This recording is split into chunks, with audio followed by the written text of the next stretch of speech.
네, 안녕하십니까. 논리적 사고와 합리적 비판 14주차 팀 발표를 맡게 된 4팀 팀원 이시연입니다.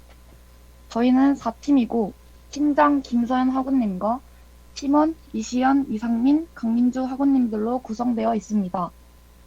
저희는 팀원들의 보고서를 서로 비교하고 논의한 끝에 저희 팀의 대표 보고서는 강민주 학우님의 IoT 사물 인터넷 기술로 선정을 하게 되었습니다. 저희 팀의 대표 보고서는 IoT 기술을 활용한 콜드체인과 다른 분야에서의 IoT의 활용에 대한 조사한 내용입니다. 먼저 IoT 사물 인터넷 기술에 대한 정의입니다. IoT 사물 인터넷 기술이란 세상의 모든 사물이 네트워크로 연결되어 사람과 사물, 사물과 사물 간의 정보를 교환하고 상호 소통하는 인프라를 말합니다. 센서를 통해 정보를 수집하고 블루투스, 와이파이 등 유무선 통신 기술을 활용하여 즉 사물을 제어할 수 있게 된다는 것입니다. 콜드체인은 농축수산물, 의약품 등 온도 및 습도에 따라 품질이 변화할 수 있는 제품의 유통 과정 전반에서 온도를 낮게 유지해 제품의 품질과 안전을 보장하는 저온 유통 시스템을 말하는데요. 넓은 의미에서는 생산, 보관, 유통, 판매, 소비의 모든 과정을 포괄하고 있습니다.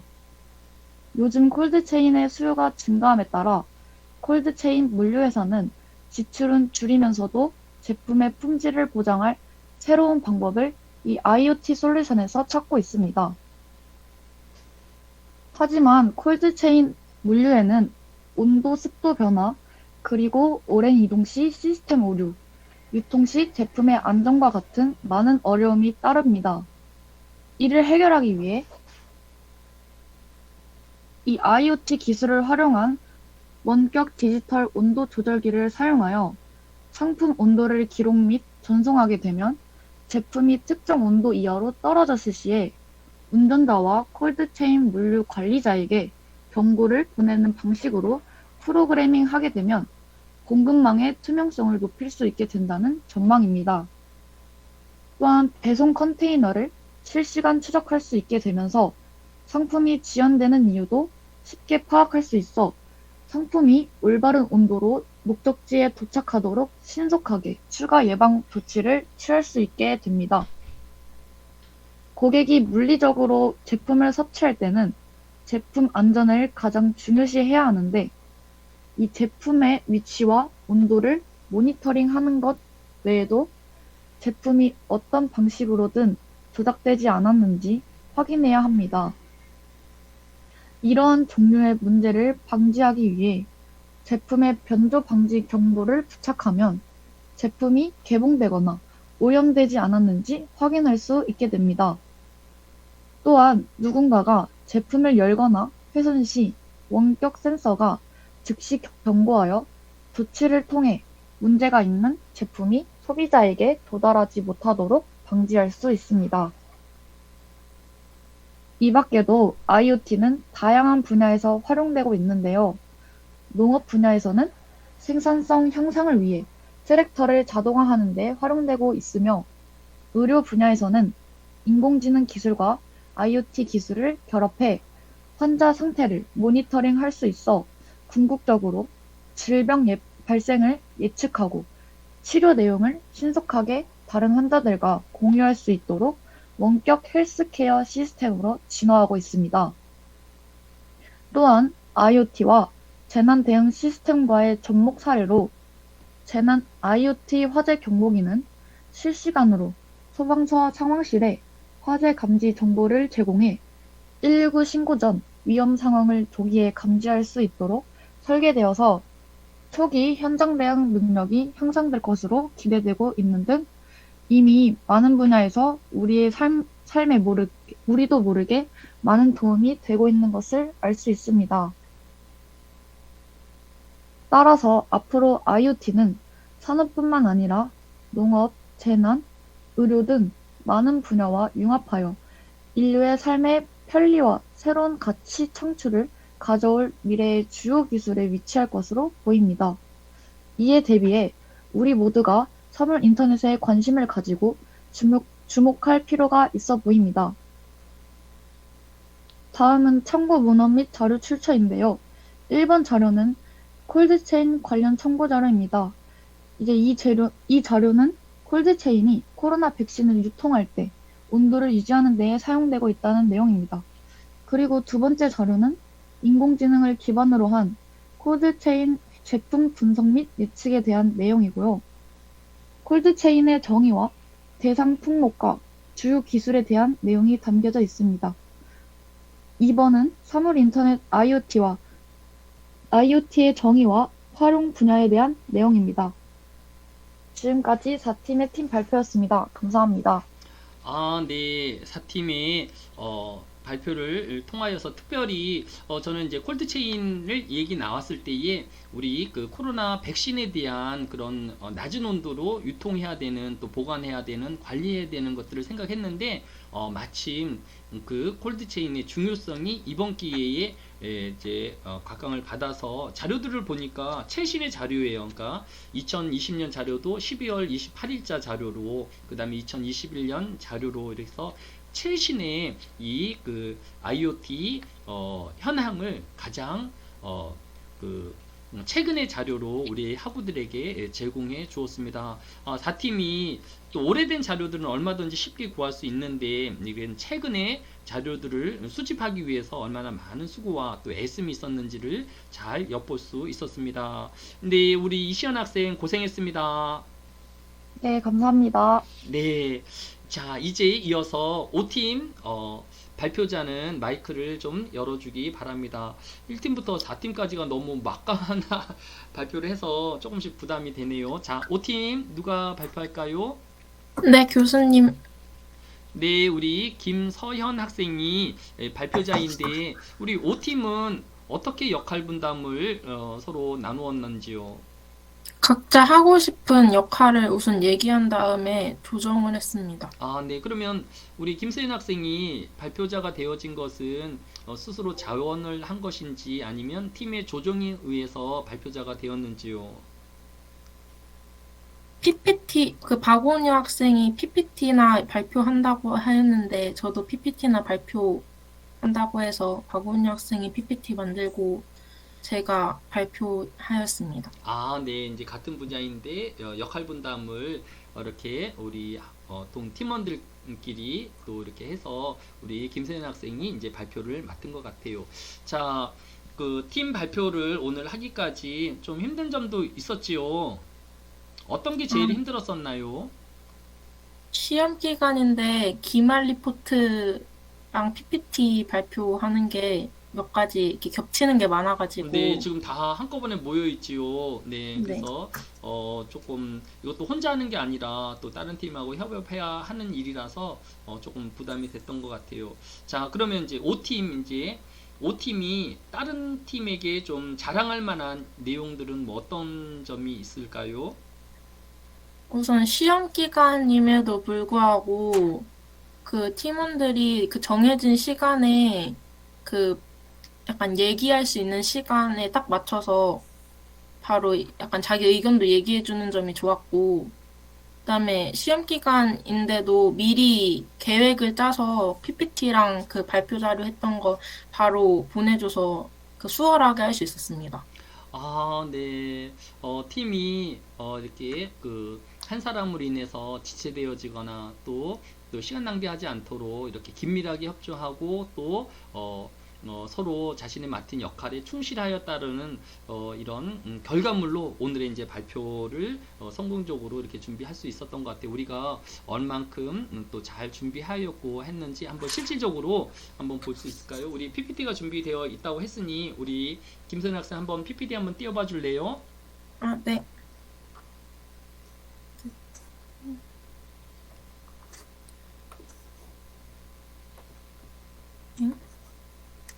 자, 먼저 그 PPT 화면을 전체 화면으로 만드는 게 먼저입니다. 먼저 만들고 나서 그다음에 이제 구글 미트에서 작업하는 거는 그 이후의 일이에요. 자,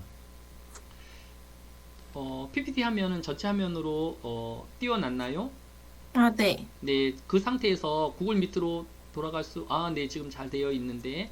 자, 우리 슬라이드 쇼까지 한번 구현을 해볼까요? 아, 네, 잘 나타났습니다. 우리 PPT를 누가 담당했다고요? 박원혁 학우님이 아, 예. 해주셨습니다. 박은유 학생이 자신이 한다고 할 만하네요. 정말, 정말, 내용도 정말, 이렇게 알찬지 우리 김서연 학생으로부터 발표를 듣겠습니다. 우리 팀 소개하고 바로 발표 시작합니다. 안녕하세요. 논리적 사고와 합리적 비판 수업에서 빅데이터를 주제로 선정한 5조 김서연, 신재민, 이상은, 박원효입니다. 저희 목차에 대해 설명하겠습니다. 첫 번째 빅데이터란 무엇인가? 두 번째 빅데이터의 시작, 세 번째 빅데이터의 성장, 네 번째 빅데이터의 활용, 마지막 다섯 번째 느낀 점 순으로 발표를 진행하겠습니다. 빅데이터란 무엇인가? 빅데이터에 대해 들어보신 적이 있으신가요? 빅데이터란 양이 매우 많고 증가 속도가 매우 빠르며 종류가 매우 다양한 데이터를 의미합니다. 이것을 다른 말로 3V라고 합니다. 간단히 말해 빅데이터는 특히 새로운 데이터 소스에서 나온 더 크고 더 복잡한 데이터 세트입니다. 대규모 데이터 세트의 기원은 최초의 데이터 센터가 등장하고 광기형 데이터 베이스가 되는 등 데이터 세상이 막 시작되었던 1960년대와 70년대로 거슬러 올라갑니다. 데이터 센터의 시초는 1960년대에 정부기관이나 민간 IT 업체가 메인프레임 컴퓨터를 모아두었던 컴퓨터실입니다. 빅데이터의 성장에 필수적인 요소는 하둡과 같은 오픈소스 프레임워크의 개발입니다. 여기서 하둡이란 여러 대의 컴퓨터로 데이터를 저장하고 분석하여 분석에 필요한 시간과 비용을 단축하게 해주는 오픈소스 프레임워크입니다. IoT의 출현으로 더 많은 객체와 장치가 인터넷에 연결되어 고객 사용 패턴 및 제품 성능에 대한 데이터를 수집하고 있고, 머신러닝의 등장으로 더 많은 데이터가 생성되었습니다. 빅데이터의 역사는 오래되었지만 활용은 이제 시작 단계입니다. 클라우드 컴퓨팅으로 빅데이터 가능성이 더욱 확장되었습니다. 클라우드는 개발자가 임시 클러스터를 손쉽게 가동하여 탄력적인 확장을 제공하였습니다. 클라우드 컴퓨팅이란 클라우드에서 서버, 스토리지, 소프트웨어 등 받아서 사용하는 기술을 말하고, 클러스터란 여러 개의 시스템을 모아 하나의 거대한 시스템으로 보이게 만드는 기술을 말합니다. 빅데이터의 활용에서 7번째 팀 안태환 학우님의 내용인 통신 빅데이터 플랫폼을 알아보겠습니다. KT가 운영하는 통신 빅데이터 플랫폼의 데이터가 공공과 민간에서 다양하게 활용되고 있습니다. 통신 빅데이터 플랫폼은 데이터 기반 가치 창출 생태계 조성을 위해 과학기술정보통신부와 한국지능정보사회정보진흥원이 민간 사업자와 협력해 구축한 16개 플랫폼 중 하나입니다. 세 번째 팀 서민아 학우님의 내용에서 빅데이터 활용을 볼 수 있었습니다. 야생동물 밀렵 방지 프로그램을 주제로 하였는데요. 하버드 컴퓨터학과 교수인 밀린드 탐베 박사는 빅데이터 분석을 활용해 야생동물 밀렵 방지 프로그램을 개발하였습니다. 이 프로그램은 과거 밀렵이 행해지는 상황을 빅데이터 분석을 통해 확인하고 미래의 습격 지점에 대해 정확한 예측지를 제공해 준다는 점에서 빅데이터 활용을 볼 수 있었습니다. 빅데이터의 활용에서 티젠이라는 글로벌 기업을 설명드리겠습니다. 티젠은 글로벌 기업으로 성장하기 위한 첫 발판으로 북미 시장 진출 전략을 구상하는 단계에서 빅데이터를 활용한 사례입니다. 티젠은 아마존과 윌마트 등 온라인 쇼핑몰과 차 커뮤니티 차에 대한 소비자의 리뷰 빅데이터를 수집했고 감성 분석을 진행하였습니다. 이렇게 소비자의 리뷰 빅데이터를 수집해 북미 시장에 적합한 제품을 선정할 수 있었습니다. 기타 부분에서도 빅데이터 활용을 볼 수 있었습니다. 제조업은 공장의 고장이 많은 설비를 파악해 설비 문제를 조기 발견 가능할 수 있었고, 의료업은 전염병 발생을 예측해 영향을 최소화하고 빅데이터를 사용한 진단으로 치료를 절감할 수 있었습니다. 저희가 빅데이터를 주제로 발표를 한 느낀 점은 빅데이터의 활용이 점차 이루어지는 것을 보았을 때 빅데이터의 활용은 우리의 미래와 지금 시대의 가장 중요한 열쇠 같은 존재라고 생각하였습니다. 데이터가 곧 재산이 된 시대인 만큼 우리는 이에 대해 더욱 공부하고 빅데이터가 우리의 삶에 어떤 영향을 미치는지 알아야 한다고 생각하였습니다. 발표에 대한 출처입니다. 이상 5조 발표를 들어주셔서 정말 감사합니다. 네, O팀, 정말 팀원들이 얼마나 많이 시간을 투여했는지를 잘 보여주는 것 같아요. 제가 우리 O팀의 우리 김세현 학생한테 좀 궁금한 것 두 가지만 묻고 싶은데, 첫 번째는 만약에 김서연 학생이 혼자 이 빅데이터에 대해서 발표했으면 이만큼의 수준과 또 이만큼의 어떤 퀄리티를 가질 수 있었을까를 스스로 묻는다면 어떻게 답할 수 있을까요? 잘 못했을 것 같습니다. 네. IT 자, 첫 부분에서 번째로, 네, 어, 우리가 이제 빅데이터에 대한 이제 전문가 분야에 가서 이제 여러 학우들이 이제 그 빅데이터에 대한 자료를 모았는데, 이제 그 부분에서 또 3팀에 있는 자료까지도 인용해 왔었지요. 네, 이렇게 그 전문가 집단이 빅데이터에 대한 자료를 수집한 것하고, 또 우리 팀원들이 이런 그 자료에 대해서 또 조금 더 수정해야 될 것, 보완해야 될 것에 대한 아이디어를 냈었잖아요. 그죠? 네, 이렇게 한 사람이 작성한 보고서를 가지고 전문가 집단의 도움과 또 팀원들의 또 이런 보완을 통해서 완성되어진 이 보고서에 대해서 또 어떻게 좀 평가를 하는지 우리 김선 학생의 개인적인 평가부터 먼저 들어볼게요. 우선 팀 발표, 그러니까 개인적으로 만약에 발표를 진행하게 되면 제가 IT 부분에서 너무 약해가지고 우선 할 수 없었을 것 같은데 그 다른 학우분들의 발표 그 내용이랑 전문가 집단의 내용을 그 연결함으로써 그 약간 더 돋보인 약간 발표 내용이 더 돋보였다고 생각하였습니다. 그러면 우리 IT 부분에 대해서는 조금 자신이 없다 그랬는데, 김서연 학생은 전공이 뭘까요? 저는 사회복지입니다.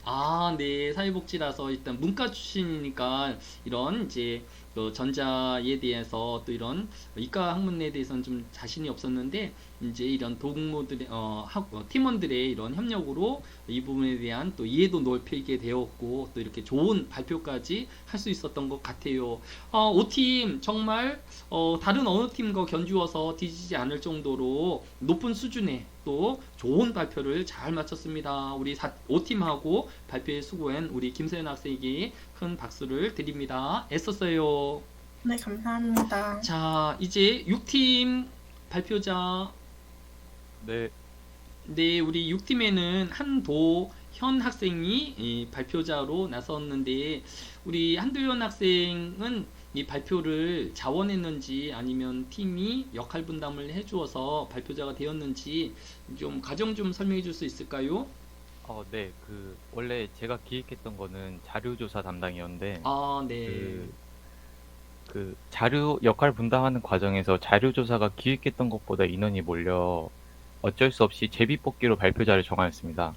네. 네, 서로 이제 자료조사 쪽으로 많이 모여가지고, 이제 제복복기로 이제 발표자로 이제 한도윤 학생이 이제 맡게 되어진 거네요. 그죠? 아니요, 뭐지? 제가 아니라 다른 학우분께서 걸리셨는데, 네. 네, 그래서 다른 학우분께서 발표를 하시게 되었는데, 네. 개인 사정으로 인해 발표를 하시는데 많은 어려움이 있으신 것 같아 네네네. 보이더라고요. 네. 그래서 기존의 자료조사 역할이었던 저와 바꾸게 되어 제가 발표를 맡게 되었습니다. 그러면 한도윤 학생이 자료조사도 하고 발표도 한 건지, 아니면 그 좀 아직 하기도 전에 이제 이렇게 역할을 바꾸어서 한도윤 학생은 발표만 맡았는지요? 다행히 자료조사 하기 전에 단계여갖고, 네. 이렇게 역할을 바꾸어서 이제 되었군. 우리 6팀은 어떤 분야에 대해서 좀 최종 보고서를 선택했나요? 저희는 자율주행 자동차에 대해 선택을 했습니다. 네, 우리 이 팀이 자율주행에 대해서 이렇게 준비를 했는데, 이 팀의 발표를 잘 뭐 관심 있게 들을 수밖에 없었겠죠. 같은 분야니까. 네, 네, 뭐 이제 발표는 하겠지만, 뭐 지금 그 발표 이 팀의 내용하고 우리 6팀의 준비되어진 발표를 객관적으로 비교한다라고 하면 어떻게 비교할 수 있을까요? 이 팀 분께서는 뭐지? 아무래도 자율주행 자동차와 관련한 법적 문제나 그런 거에 이제 네네네. 깊이 있는 내용을 다뤄주셨는데, 저희 조는 이제 그거와는 다르게 자율주행이 이제 최신 자료들을 들어 폭넓게 소개하고, 그리고 누구나 자율주행에 대해 손쉽게 이해할 수 있도록에 초점을 두었습니다. 아, 이건 뭐, 이 팀하고는 우리하고는 뭐 상대가 안 됩니다. 뭐 자신 있습니다. 이런 것 같은데. 아닙니다. 들어봐야 될 것 같아요. 자, 네. 우리 6팀은 PPT로 했나요? 아니면 내레이션으로 발표할 건가요? 그 PPT로 하겠습니다. 아, 그러면 한번 PPT 앞에서 이제 하고들이 한 거니까 한번 PPT 화면을 먼저 띄우고 그 다음에 전체 화면 만든 다음에 발표하기를 눌러서 이제 화면을 띄워주기 바랍니다. 아, 네, 됐습니다. 이제 6팀 소개하고 바로 발표 시작할까요? 네, 알겠습니다. 안녕하세요. 논리적 사고와 합리적 비판 6팀 자율주행 자동차 발표를 시작하도록 하겠습니다. 먼저 목차를 알아보겠습니다. 자율주행 자동차의 정의와 인식을 알아본 뒤 두 번째로 자율주행의 6단계를 보고 세 번째로 자율주행의 장단점, 네 번째 자율주행의 관련 기사, 그리고 마지막 다섯 번째 워크숍을 통한 자신의 의견을 말하며 발표를 마무리하도록 하겠습니다. 먼저 자율주행 자동차는 무엇일까요? 자율주행 자동차란 운전자 또는 승객의 조작 없이 자동차 스스로 운행이 가능한 자동차를 뜻합니다. 자율주행 자동차에는 대표적인 자율주행에는 사물을 분별하고 판단하는 4가지 인식이 있습니다.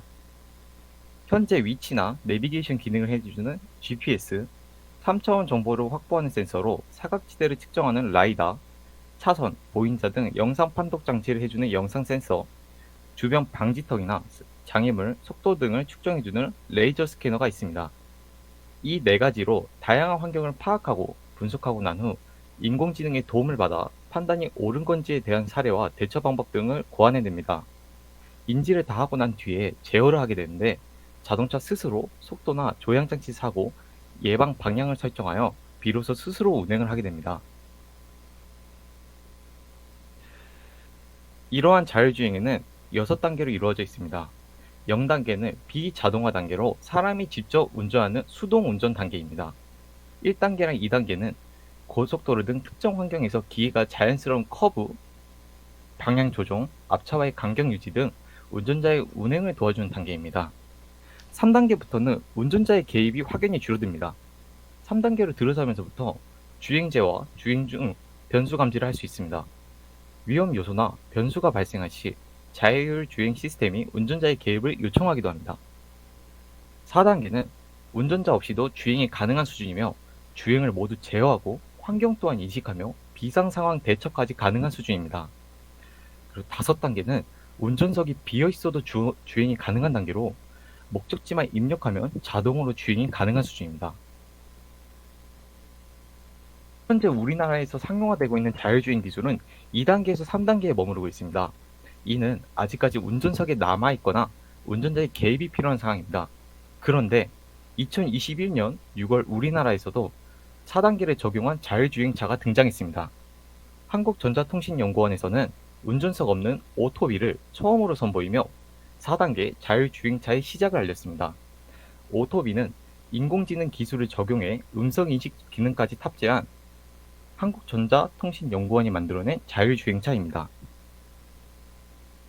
다음은 자율주행 자동차의 장단점에 대해 알아보도록 하겠습니다.